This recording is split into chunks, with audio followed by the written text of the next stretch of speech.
sign of the cross. In the name of the Father, and the Son, and the Holy Spirit. Amen.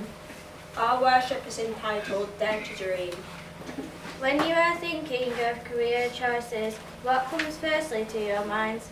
Money, job security, fun times. Our baptism call challenges to look at our lives as a call from God, to use our gifts and talents to better the human community, and to play a real part in establishing God's reign on earth. Jesus' invitation, "Come follow me," is a call to transform our world and make it a better place. In our worship today, let us reflect prayerfully on this call to come follow me. Each of us will someday choose a career or job that will bring us happiness, but how do we choose what we will do, and how do we know whether it will make us happy? In class we thought of someone we know, someone we respect, someone we really admire. Who is that person and why do we respect and admire them? I bet they served other people in some way and used their talents God gave them to help others. I hope to become a gymnast, and Summer Wells inspires me because she has won 30 medals. She was going to compete in the 02Oct2020 Olympics, but the virus shut it down. She motivates me to train and be a gymnast. She has inspired me for 3 years and I've been watching her compete on television. I hope to become like Sergio Ramos because he is a professional footballer and plays for Real Madrid and the Spanish national team. Sergio Ramos has had to work very hard by training hard and eating healthy. He has had many struggles at the early stages of his career, but has never given up, and all his hard work has led to a lot of success. I hope to become an Olympic swimmer. Ellie swimmers and Mika Maldini inspire me because they train very hard and are brilliant swimmers. They also show that no matter where you come from, what you look like or how big or small you are, you can do anything. They are a massive inspiration to me. I love swimming and I hope to reach the Olympics in the future. I hope to become as good as Michael Phelps because I love to swim and one day I want to be in the Olympics or in the national team. Michael Phelps has worked very hard. He has over 28 Olympic medals. He's the most successful and decorative Olympian of all times. He beat Clark Kent at the age of 10 years old. He has retired now, but he'll always be a great swimmer. I hope to become a rugby player like Greg Inglis, the best rugby player before he retired. His career started 14 years ago and unfortunately ended last year. He inspired me to start rugby, and on YouTube I always come home and see all the amazing highlights of him. I hope to become like Andrew McFarlane because I want to be funny and do things like him. He's a man of lots of talent like rapping, singing, keeping it out. I want to be like him because he's funny. I hope to become an astronaut like Neil Armstrong and Buzz Aldrin were. They are really inspiring. Neil was the first man on the moon. He was also a military pilot, a university teacher, naval aviator, voice actor, naval officer and a rocket scientist. I hope to become a footballer because Mason Greenwood inspires me because he is very young. I hope to become as fast as Usain Bolt. I want to become a runner because I'll get to be in competitions with other runners.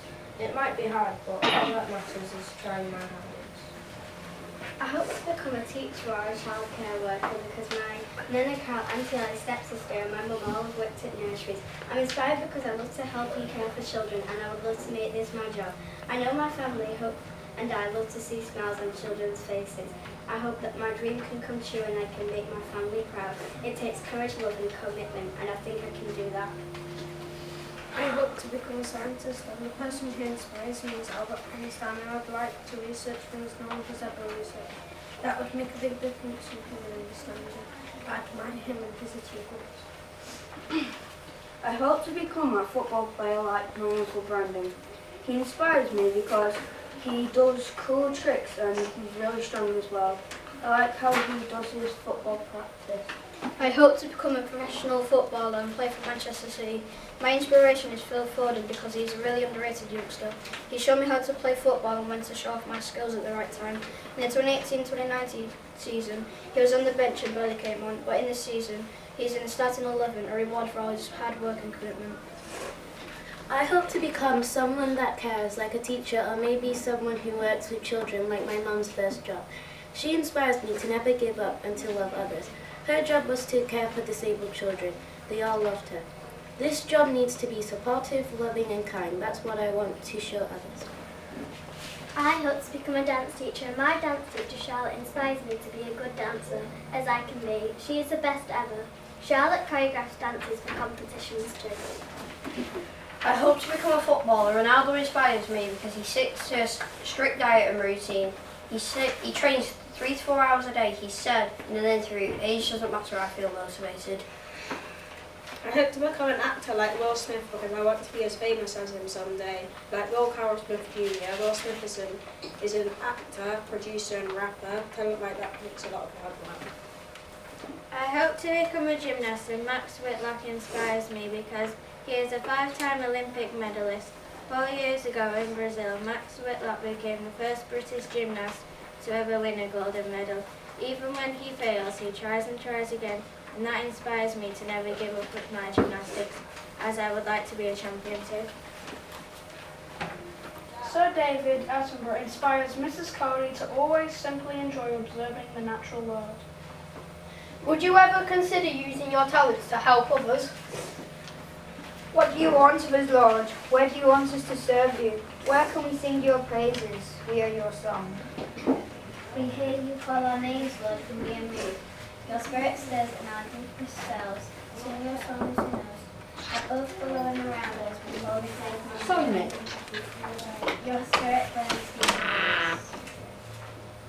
Loving God, you have created us with different talents, and you have placed people in our world who need the gift that each of us can offer.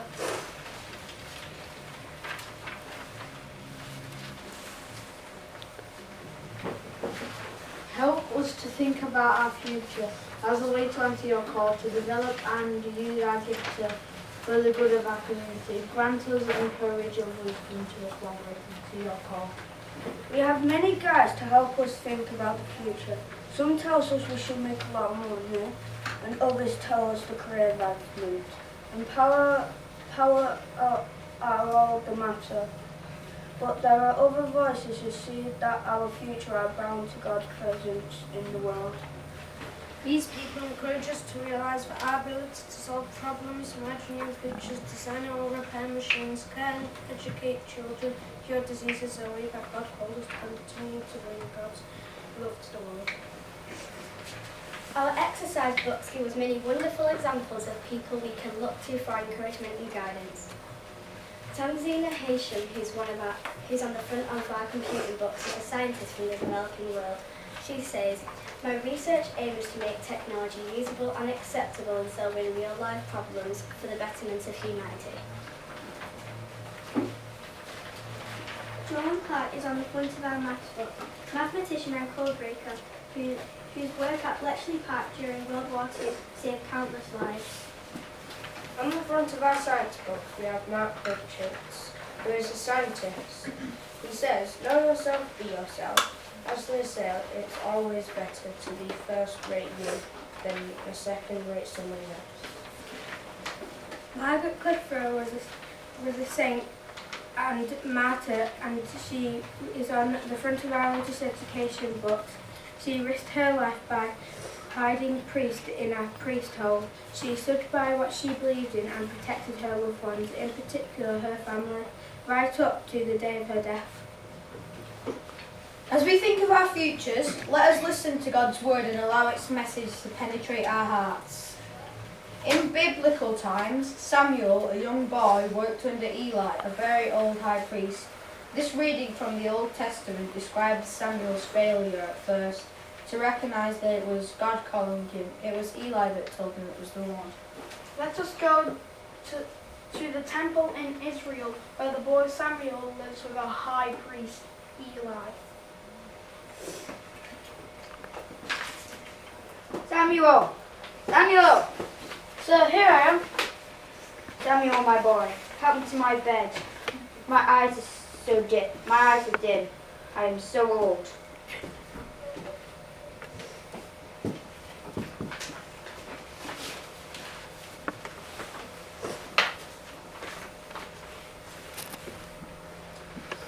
Soon my service as high priest of this temple will be through.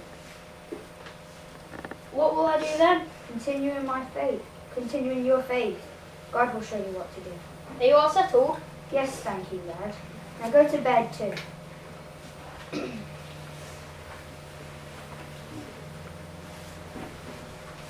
Samuel.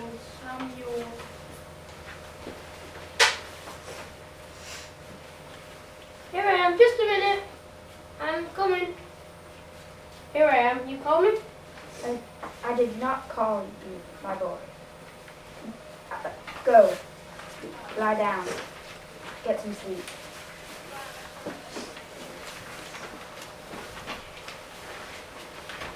Samuel. Here I am, for you did call me. I did not call you, my child. Now go. Get some rest.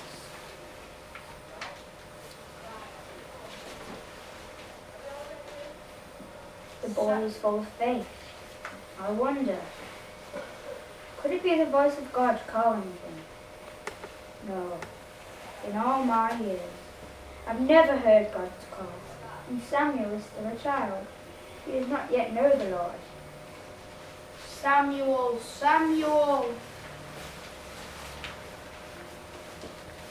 Here I am, for you did call me. It is God calling the boy. Go lie down. If you hear the voice again, you shall say, Speak, Lord, for your servant hears.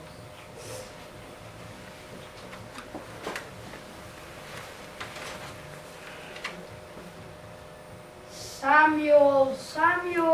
Speak, Lord, for your servant hears.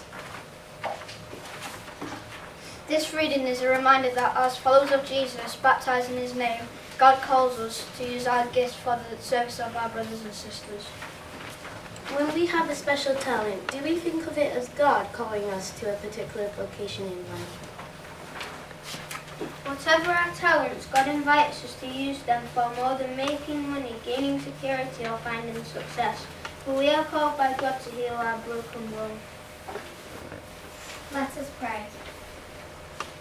Help me, Lord, to hear you, to listen with an open heart for the silent whispering sounds you send. Help me, Lord, to know that you are calling me to answer that request. Help me, Lord, to reach you, to me more clearly, believe in you more deeply. Help me, Lord, to